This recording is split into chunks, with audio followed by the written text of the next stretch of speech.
열왕기상 3장 말씀입니다. 15절부터 28절까지 말씀입니다.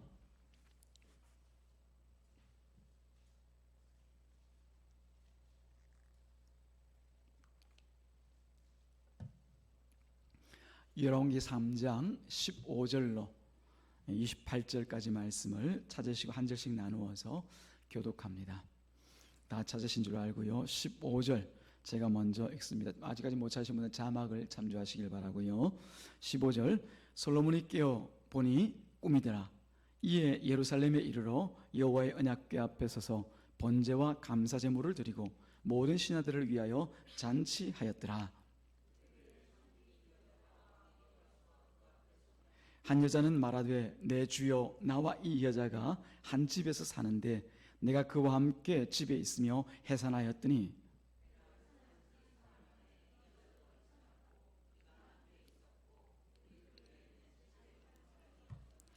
그런데 밤에 저 여자가 그의 아들 위에 누움으로 그의 아들이 죽으니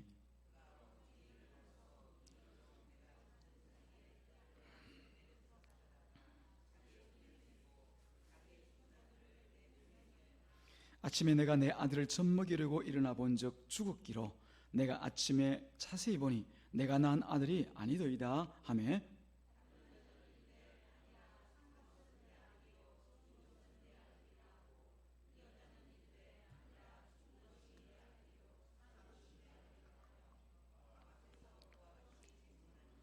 왕이 이르되 이 여자는 말하기를 산 것은 내 아들이요 죽은 것은 내 아들이라 하고 저 여자는 말하기를 아니라 죽은 것이 내 아들이요 산 것이 내 아들이라 하는도다.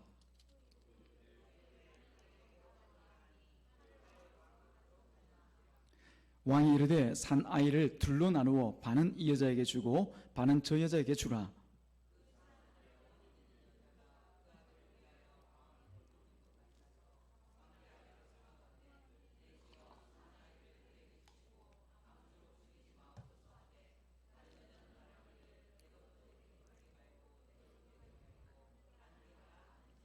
왕이 대답하여 이르되 산 아이를 저 여자에게 주고 결코 죽이지 말라.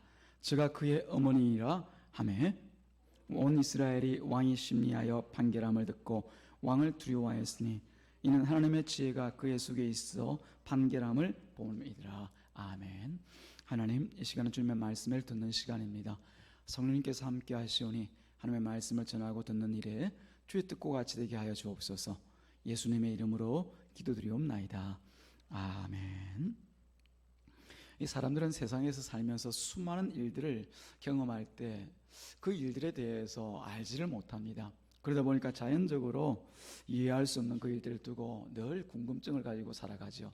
그러면서 때로는 뭐 세상에 무슨 일이 일어나든지 난 내 인생만 산다, 앞길을 모르면서 자기 인생을 살아가는 사람들이 부지기수입니다. 그러나 우리는 어떻습니까?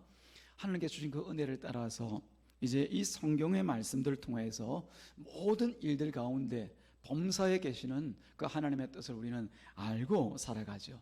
그렇기 위해서 하나님의 뜻을 받아들이고 또 하나님의 뜻을 이해하고 또 깨달아가면서 살아가는 것이죠.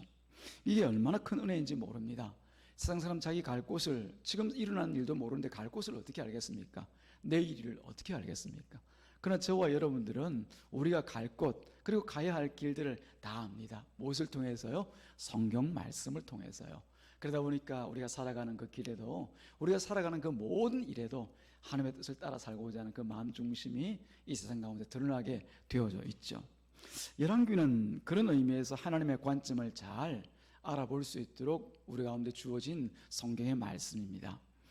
이 열왕기를 통하여서 우리가 지난주 동안 2장, 3장 내용들을 살펴보면서 보았던 내용들을 보면은 솔로몬을 왕으로 세우시는 과정을 통해서도 하나님은 자신의 뜻을 세우시는, 자신의 뜻을 보여주시는 그런 일들을 감당하시는 것을 우리가 볼 수 있었습니다.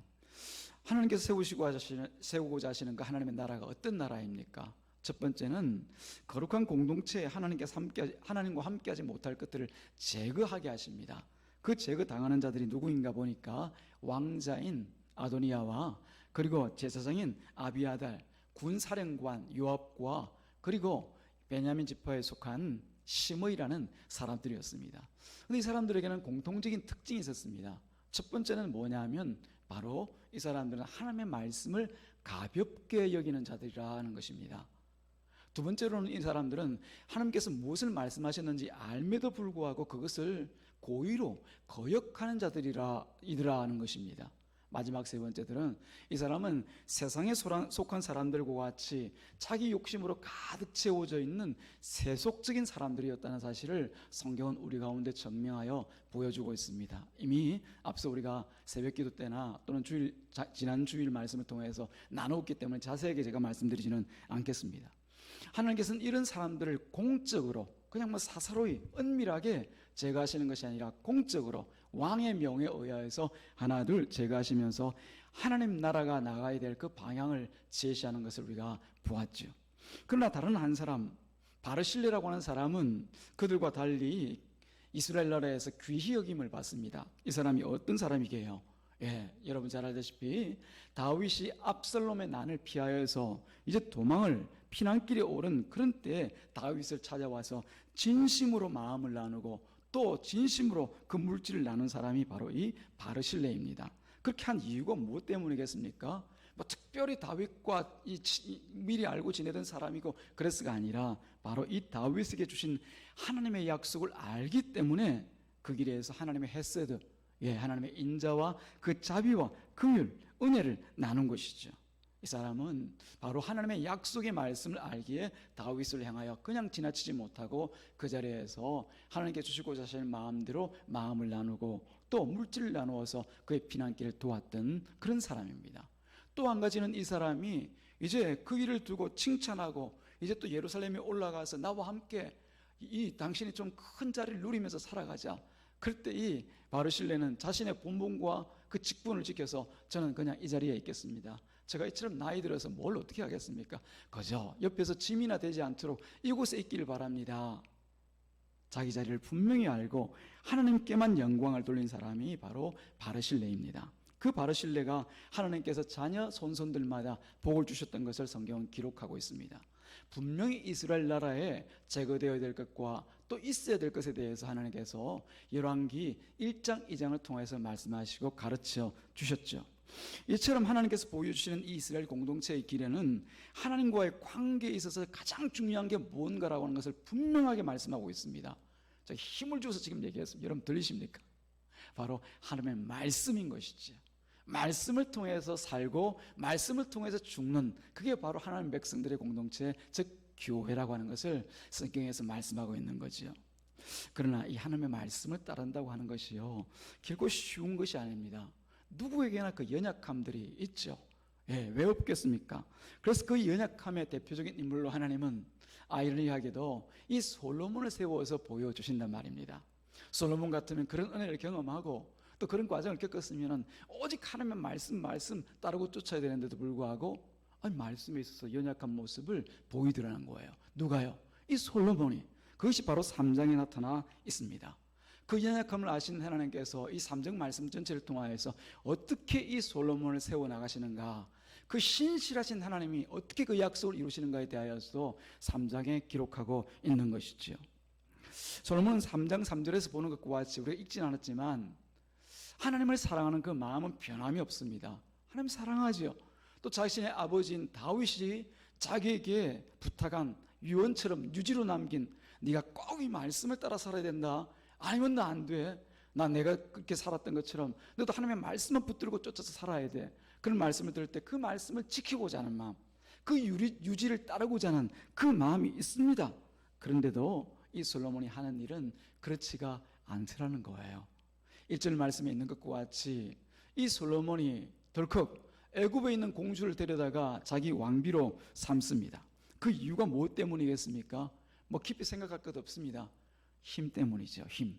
그 당시 최강국이라고 얘기할 수 있는 이 애굽 나라가 가진 그 힘을 우리도 같이 누리자는 거죠. 저 나라가 부마가 되어지면은, 저 나라의 사위 국가가 되어지면은 우리가 아무래도 애굽 때문에라도 덕을 입지 않겠나, 자기 계산이 있는 것이죠. 그래서 나라의 안위와 부강을 위해서 청약 결혼을 한 것이 바로 이 솔로몬입니다. 이유는 충분히 있죠. 우리가 그래야 살지, 나라가 부강하고 우리나라가 더 주변 나라로부터 힘을 내기 위해서는 저 큰 나라가 뒷배로 있으면 좋지 않냐, 배경으로 있으면 좋지 않냐. 그러나 사랑하는 여러분, 솔로몬은 한 가지를 잊고 있습니다. 바로 솔로몬을 왕으로 세운 분이 바로 하나님이라는 사실입니다.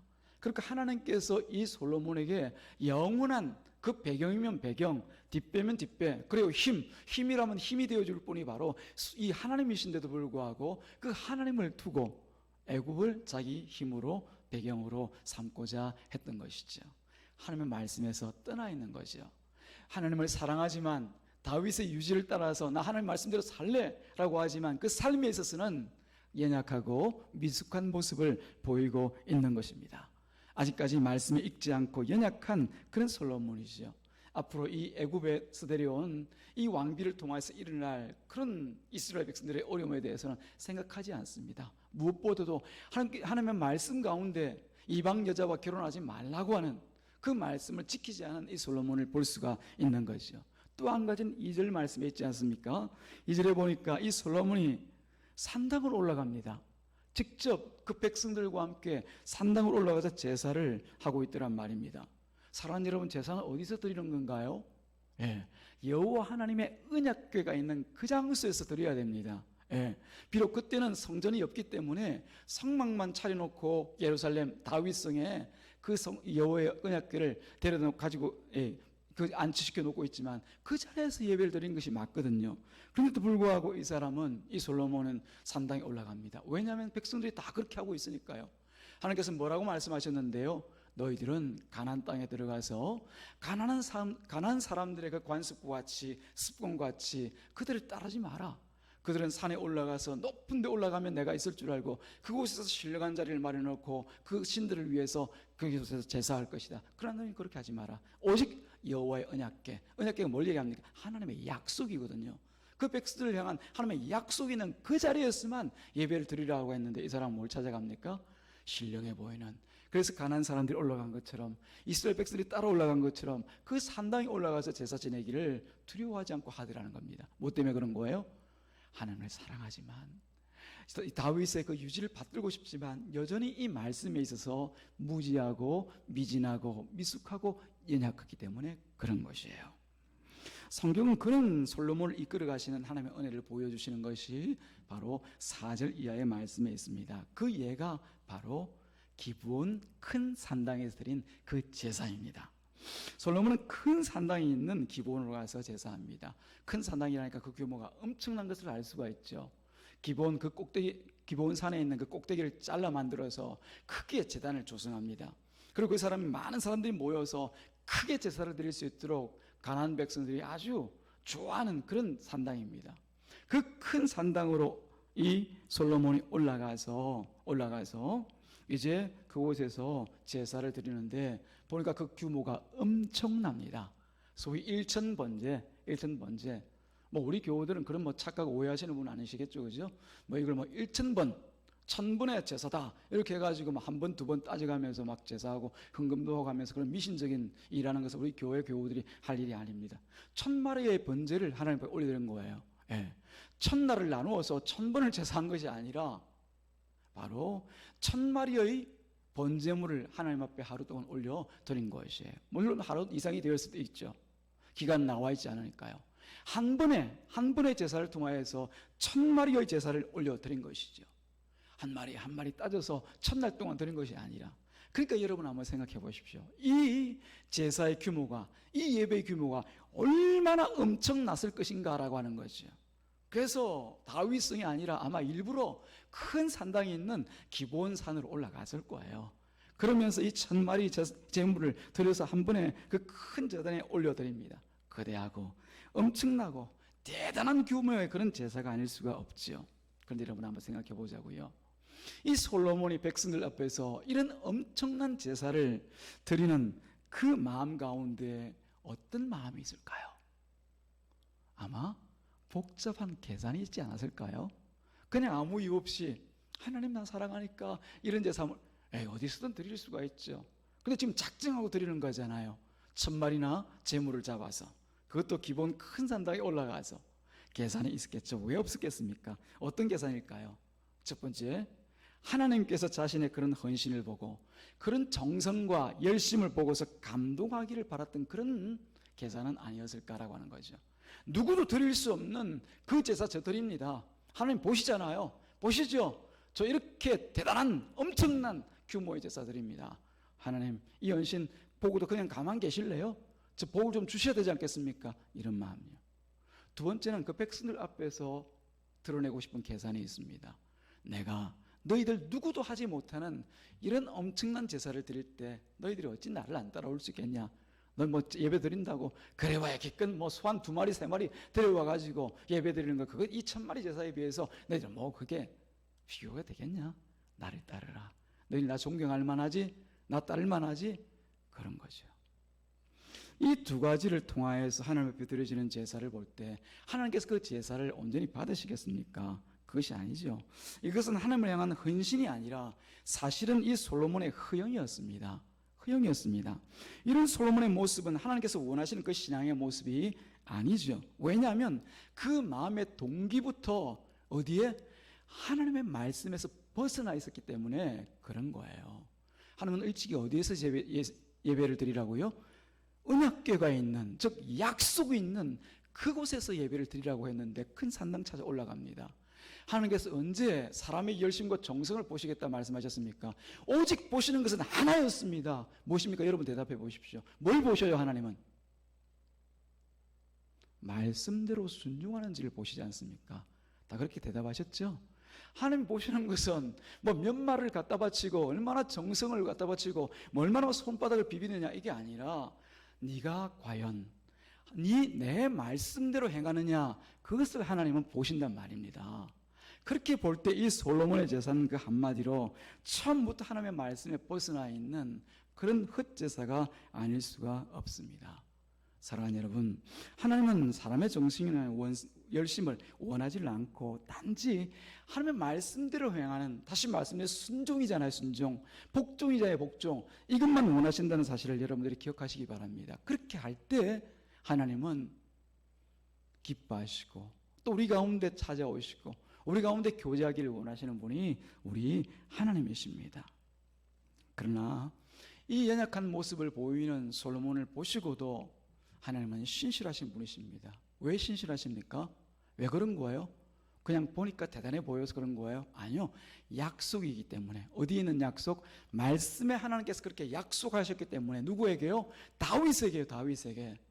네 솔로몬을 통하여서 내 나라를 이루어갈 것이라고 하는 그 약속이 있기 때문에 솔로몬을 찾아오시는 거예요. 그래서 5절 말씀에 보면은 그 밤에 꿈에 누가 나타나셨다고요? 여호와 하나님께서 나타나시는 거예요. 이걸 우리는 뭐 소위 좀 유식한 말로 하나님의 임재라고 얘기합니다. 하나님께서 찾아오셔서 그 가운데 함께 계시는 것이죠. 그때 뭐가? 변화가 일어나는 겁니다. 누구에게요? 솔로몬에게요. 어떤 솔로몬에게요? 허영심으로 하나님 앞에 나아가서 그 거대한 제사를 드리면서 나름 뿌듯했을, 나름 하나님부터 그 마음 가운데 이게 내 의다, 내가 하나님 앞에 자랑할 일이다 생각했던 그 솔로몬의 마음 가운데 완전히 무너지고 깨어지고 하나님 앞에 엎드려서 하나님의 뜻만 구하는 솔로몬으로 변화가 일어나는 거예요. 그게 무엇으로 드러납니까? 9절에 있는 솔로몬의 고백으로 드러나지 않습니까? 하나님께 찾아오셔서 자, 네가 내게 뭘 원하느냐? 뭘 원하느냐? 그렇게 물어볼 때 솔로몬이 뭐라고 얘기합니까? 하나님, 저는 듣는 마음을 원합니다. 두 번째, 하나님, 저는 선악간에 구별할 수 있는, 선악을 분별할 수 있는 그런 지혜를 원합니다. 이 두 가지를 원하거든요. 앞에는 뭘 원했을까요? 하나님 나라를 부강하게 해주시고 내 대적들을 다 없애주시고 저 애굽에 있는 저 공주를 데려온 이유 아시죠? 저 그래도 힘 있는 사람 되고 싶단 말이에요. 제 목숨도 강하게 해주시고 사람들이 나에게 대적하지 못하도록 저 강하게 해주십시오. 그런 마음으로 올라가서 제사를 드렸는데 하나님께서 찾아오시니까 기도의 제목과 마음의 중심이 바뀌어진 거예요. 왜요? 하나님께서 지금 솔로몬이 하고 있는 일이 잘못된 것을 깨닫게 하셨거든요. 하나님의 허영에 찬 이 솔로몬의 마음을 깨뜨리셨거든요. 그러다 보니까 진정 그가 구해야 될 것, 찾아야 될 것, 하나님으로부터 받고 살아가야 될 것이 무엇인지를 깨닫는 거예요. 그게 뭡니까? 듣는 마음이에요. 뭘 들어요? 하나님의 말씀을 듣는 마음. 할렐루야.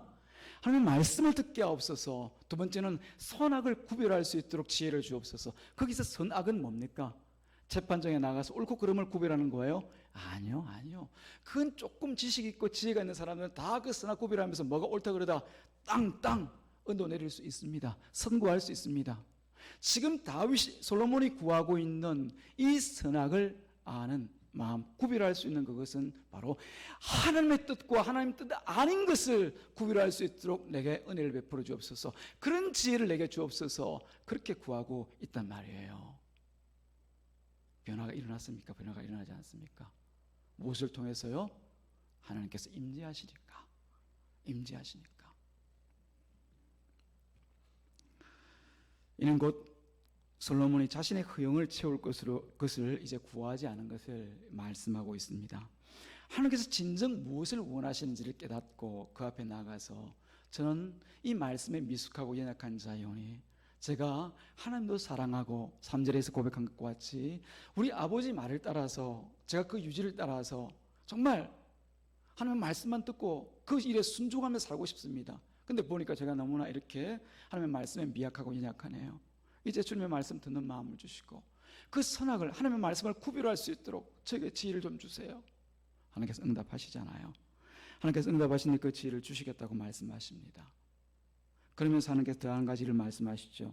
네가 사람에게 있을 그 생명이나 부귀와 그 영광은 구하지 마라. 더 구할 필요가 없다. 이미 내가 너에게 주었기 때문에 더 구할 필요가 뭐가 있냐라고 말씀을 하세요. 여러분 한번 생각해 보십시오. 우리가 하루를 더 살고 싶다는들 하나님께서 그 생명을 하루 연장하시겠습니까? 혹은 한 달을 혹은 1년을 2년을 몇 년을 더 살고 싶다고 하나님 앞에 부르짖고 나가서 저 더 좀 생명 좀 연장해 주세요라고 한들 하나님께서 그렇게 하시겠냐 말입니다. 우리에게 정한 생명이 있으면 그 정한 생명 동안 이 땅에서 살다가 주님께로 돌아가는 게 우리의 삶이에요. 그게 하나님의 백성이에요. 그것을 믿는 것이 하나님의 백성입니다.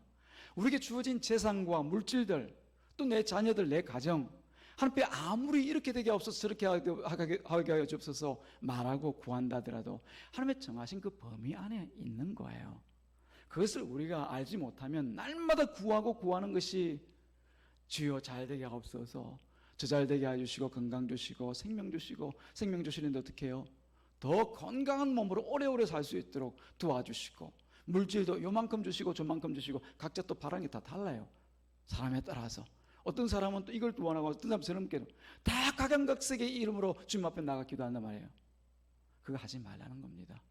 하나님께서 이미 우리 수와 즉 생명과 우리에게 부귀와 우리가 받을 이 세상 가운데 영광들을 이미 다 정해놓으셨기 때문에 그런 거 구하지 말고 네가 진정 구할 것은 잘 구하였다, 듣는 마음과 선악을 구별하는 그 지혜 구하였으니 그건 내가 그대로 주리라.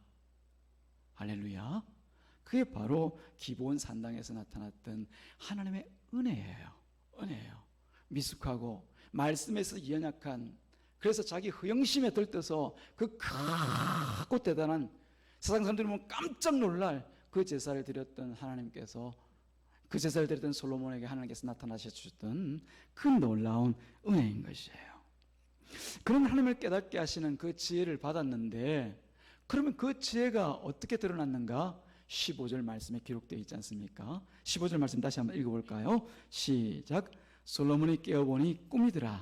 이에 예루살렘에 이르러 여호와의 언약궤 앞에 서서 번제와 감사의 제물 드리고 모든 신하들을 위하여 잔치하였더라. 여러분, 기본 산당에서 제사를 지내는데 하나님을 만났어요. 솔로몬이 얼마나 기쁠까요?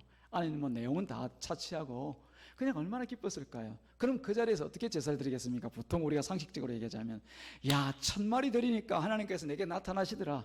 할렐루야. 이번엔 2000마리다. 2000마리. 2000번제로 가자. 자 2000마리 소 데리고 와. 아마 그 기본 산당 떠나지 않고 거기서 계속 제사했을 거예요. 그런데 하나님을 만나고 나니까, 그 마음의 변화가 있고 나니까, 하나님께서 뭘 원하시는지를 아니까 어디로 갑니까? 예루살렘으로 가요. 왜? 그 예루살렘에는, 그 다윗성에는 하나님의 언약궤가 있거든요. 그렇죠?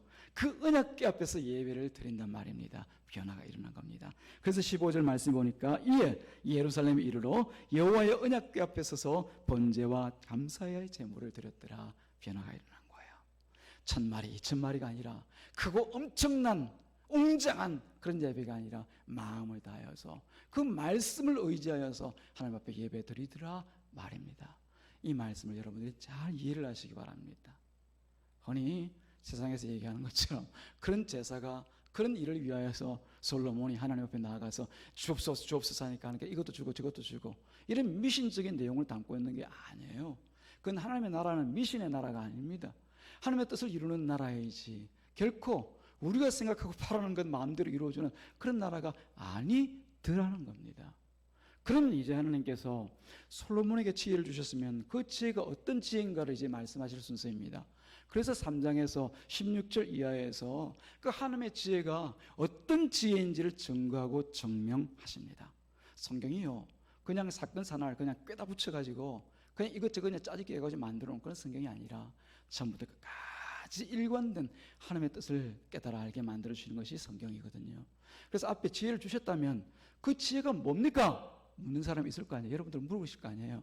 그에 대해서 답을 이제 16절 이하에 나타난 솔로몬의 재판을 통해서 하나님께서 이 솔로몬에게 주신 그 지혜가 뭔가를 가르쳐 주고자 하시는 거예요. 이 솔로몬에게 재판을 받기 위해서 이제 곧바로 그 일 있고 난 뒤에 곧바로 두 여자가 등장합니다. 이 사람들은 창기로서 자기 아버지가 그 아이를 낳았는데 그 아버지가 누구인지를 알 수가 없죠.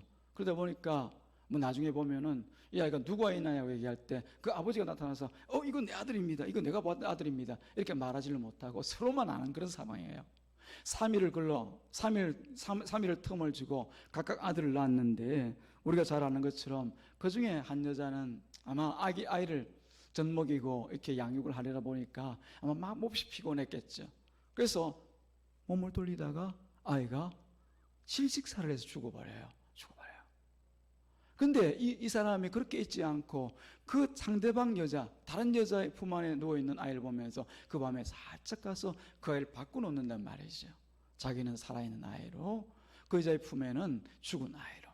아침에 젖을 먹기 위해서 엄마가 일어나 보니까 아이가 멀쩡한 아이가 죽어 있더란 말이에요. 보니까 그 상대방 여자가 안고 있는 아이가 자기 아이예요. 그러다 보니까 자연적으로 분쟁이 일어나는 거죠.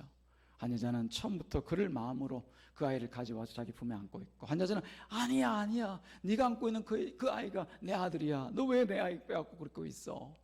그런데 그게 어디서 서로끼리 합의가 안 되니까 그 마을에 있는 사람들에게 찾아가서 물어보았겠죠. 근데 증인이 있어야지. 누가 옆에서 이게 누구 아이라고 얘기할 사람이 있어야지. 그러다 보니까 우리가 보면 왕 앞에 나가는 거죠. 왕 앞에 나가는 것은 최고의 법정에 나간 거예요. 1심, 2심, 3심, 대법원까지 올라가는 것과 같이 그 최고의 법정에 나가서 왕 앞에서 진위를 따지는 거예요. 그 장면을 우리가 읽었던 성경 말씀 가운데 볼 수가 있는 거죠. 그러면 아무 증인도 없는 이 상황에서 솔로몬은 어떤 판결을 할까요? 비로소 이제 하나님께 주신 그 지혜가 드러날 순서입니다. 솔로몬은 즉시 그 두 여자의 말을 듣고 난 뒤에 살아있는 그 아들을 칼로 쪼개 반씩 나눠주라 그렇게 얘기합니다. 이 끔찍한 판결을 두고 두 여자의 반응이 순식간에 나뉘죠. 한 여자는 뭐라고 얘기합니까? 그래요, 둘로 쪼개어서 반반씩 나눕시다. 다음 여자는 뭐라고 얘기합니까? 죽이지 말고 살려서 그 여자의 품에라도 안겨주십시오. 그렇게 얘기를 한단 말이에요. 누가 진정 그 아들 낳은 자인지는 명확합니다. 솔로몬은 그 판결을 통하여서 마치 치유로운 판결을 한 것처럼 보입니다만은 그러나 그 안에 숨겨진 이야기들을 여러분들이 읽을 수 있어야 돼요. 성경을 그냥 있는 그대로만 읽다 보면은 그 성경 안에 들어있는 진짜 그 속에 들어있는 그 과육의 맛을 여러분들이 먹고 마시고 즐기면서 달다 그러지를 못하고 그냥 그 끝에 있는 수박 끝을 하는 것처럼 그 끝만 알고 솔로몬이 지혜롭네. 어떻게 이렇게 명판결을 솔로몬 대단하네. 그런 지혜 얻기 위해서 하나님께 구해야지. 이렇게까지만 하고 끝난단 말이에요. 그러나 이 본문은 그런 본문이 아닙니다. 그 전제가 뭐였다고요? 하나님께 솔로몬에게 주신 그 지혜가 어떤 지혜냐, 그 지혜가 무엇을 말하고자 하는 지혜냐라고 하는 것을 가르쳐 주기 위해서 뒤에 나타난 이 사건을 전개하고 있단 말입니다. 사랑하는 여러분, 여기서 진정 중요한 것은 무엇이겠습니까? 바로 솔로몬에게 주신 그 지혜가 무엇인가라고 하는 겁니다. 그 재판정을 우리가 다시 한번 살펴볼까요? 스스로 아들의 음이라고 주장하는 두 여자가 있습니다. 그리고 그 중간에 뭐가 있죠? 칼로 이제 곧바로 둘로 쪼개져서 죽임을 당할 그 한 아들이 있어요. 그렇잖아요, 그죠? 이제 왕의 명령에 지으면 안 돼. 왕이 이제 둘로 쪼개요, 둘로 나누어 주어라 라고 하면 그 옆에 있는 사람이 예이 하고 가서 그냥 둘로 팍 쪼개면 됩니다. 쪼개서 나눠주면 돼요. 왕의 명령이 얼마나 지으면 안 돼요. 그래서 순수 지랄이면 안 돼요, 안 돼요. 그런 사람이 누가 있습니까? 그런 절대절명의 순간입니다. 근데 그 둘 중에 한 여자는 그 아들을 죽여서라도 자신이 가지고자 합니다. 그렇게 한 이유가 무엇 때문일까요? 이유가 있습니다. 이유가 있어요. 왜 그러냐면은 자신이 만약에 그 재판에서 지게 되어지면은, 위증한 것이 드러나게 되어지면은 자기가 어떻게 됩니까? 왕 앞에서 죽임을 당할 수밖에 없어요. 예, 거짓말한 죄로 그 재판정에서 그 아이가 남에게 가게 되어지면은 자기가 이제 그 아이의 의미가 아니라는 것이 드러나게 되어지고 그 자리에서 자기가 솔로몬의 칼에 의해서 죽게 된단 말이에요. 그걸 피하고 싶은 거죠. 저 아이가 이제 드러나서 저 여자의 아이인 것이 드러나면 이제 내가 죽겠구나. 그 죽는 것을 피하기 위해서 그 아이를 둘로 쪼개서라도 내 것 되게 하옵소서. 그 아이를 사랑하거나 혹은 그 아이를 정말 소중하게 위해서 그 반쪽이라도 가지고 싶어서 그런 것이 아니었어요. 자기를 위해서, 자기 죽지 않고 살기 위해서 그 아이를 반이라도 나눠서 내게 주옵소서. 그 얘기하는 겁니다. 자기 살고자 한 생명을 죽이고자 한 거죠. 그러나 다른 한 여자는 어떻습니까? 지금 이제 막 죽을 수밖에 없는 이 아들을 살리고자 하는 거죠. 그래서 스스로가 하는 일이 있습니다. 뭡니까? 내가 죄인입니다. 내가 위정한 자입니다. 살려서 이 아들 저 여자에게 주고 저는 위정한 죄로 왕 앞에서 죽겠습니다. 자기가 죽을 줄 알면서 그 아들을 그 여자에게 돌려주라 얘기를 하는 것이죠. 자기 아들의 생명을 구하기 위해서 스스로 죽을 길을 가고자 한 거죠. 솔로몬은 그것을 지금 이 법정을 통하여서 만천하가 알도록, 그 자리에 모여있는 사람들이 다 알도록 드러낸 거예요. 누가 주신 지혜를 따라서? 하나님께서 주신 그 지혜를 따라서. 이 솔로몬의 지혜가 무엇인지 분명하지 않습니까? 이 솔로몬에게 주신 그 지혜는 바로 자기를 위해서 죽을 생명을 죽이고자 하는 자와 자기를 희생하여서 죽을 생명을 살리고자 하는 그 자를 구별하게 하는 것이 바로 이 솔로몬에게 주신 지혜입니다. 어떤 사람은, 어떤 존재는 자기 살고자 멀쩡한 생명을 죽이는 그런 존재가 있습니다. 그런데 어떤 분은 자기를 죽이면서까지 생명을 살리고자 하는 분이 있다는 것을 알게 하는 것, 그 하나님의 선과 악을 구별하는 것, 그게 바로 하나님 주신 지혜였어요.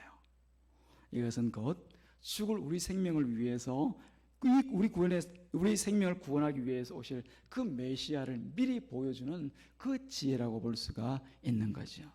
바로 십자가에서 우리와 같은 죄인들의 죄를 지고 죽임당하실, 친히 희생 가운데 죽임당하실 예수 그리스도에 관한 지혜를 누구를 통해서? 솔로몬에게 주신 그 지혜를 통해서 미리 보여주시고 알게 하신 것이죠.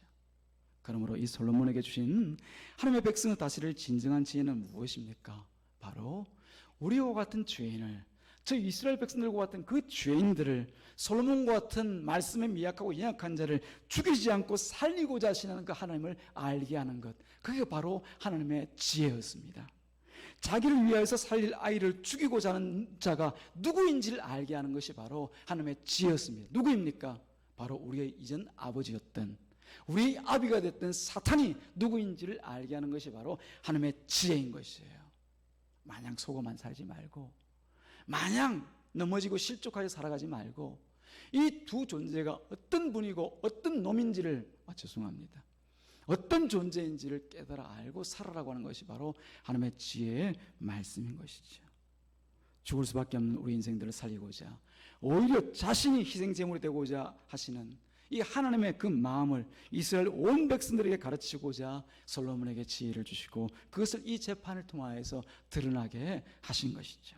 사랑하는 여러분, 그래서 우리는요, 솔로몬의 이 판결을 두고 단지 명판결이다 고만 생각할 일은 아닙니다. 그 판결을 통해서 하나님께서 자기 백성들에게 어떤 분이신지를 보여주셨음을 알아야 됩니다. 하나님께 자신을 계시하는 이 지혜는 자기 백성의 생명을 위해서 우리 하나님께서 어떤 일을 행하실 것인지를 미리 말씀하시고 우리 가운데 이루어 주셨다라고 하는 사실, 어디에서요? 골고다 십자가 그곳에서. 어떻게 해요? 하나님의 아들이신 죄 없는 예수님께서 희생제물이 되셔서 피 흘려 죽으시면서요. 이스라엘 백성은 그런 하나님을 볼 수 있어야 합니다. 무엇을 따라서? 하나님의 지혜를 따라서. 사랑하는 여러분, 우리가 진정 이 세대를 살면서 우리 하나님의 말씀이 이 말씀을 통해서 알아야 될 분은 이 예수 그리스도입니다. 우리가 하나님의 몸된 교회 안에서 한 공동체가 되어서 생명을 누리는 그 공동체로 살아가기 위해서 우리가 진정 알아야 될 것은 바로 말씀 가운데, 지혜 가운데, 우리 가운데 미리 약속하신 이 예수 그리스도입니다. 이미 죽은 것 같은 나를 살리시고, 이미 죽었죠. 우리는 죽은 우리를 살리시고 스스로 죽고자 하신 그 예수님을 알고 그 예수님을 따라 살아가는 것이 바로 우리 교회요, 우리 신자들의 삶입니다. 그런 하나님을 보지 못하고 그런 예수를 만나지 않고서는 우리가 신앙이라는 것을 말할 수가 없는 것이죠. 열심이면 된다고요? 정성이면 된다고요? 아니요. 말씀 없는 열심, 말씀 떠난 정성, 그것은 미신입니다. 사랑하는 여러분, 우리 신앙과 우리 중심이 진정 이 하나님의 말씀 안에 있는지를 날마다 살펴나가는 그런 복된 교회, 우리 성도들 다 되시기를 주님의 이름으로 축복합니다. 그 자리에 하나님의 은혜와 복이 있는 거예요. 기도하겠습니다. 하나님 아버지, 감사합니다. 오늘도 주님께서 우리를 불러 예배케 하시고 또 말씀 가운데 계신 우리 하나님을 증거하여 깨달아 알고 아멘하게 하시니 감사합니다. 우리가 이와 같이 하나님의 지혜를 따라 우리 구주신 예수 그리스도를 날마다 믿음으로 고백하고 살게 하여 주옵소서. 예수님의 이름으로 기도드리옵나이다. 아멘.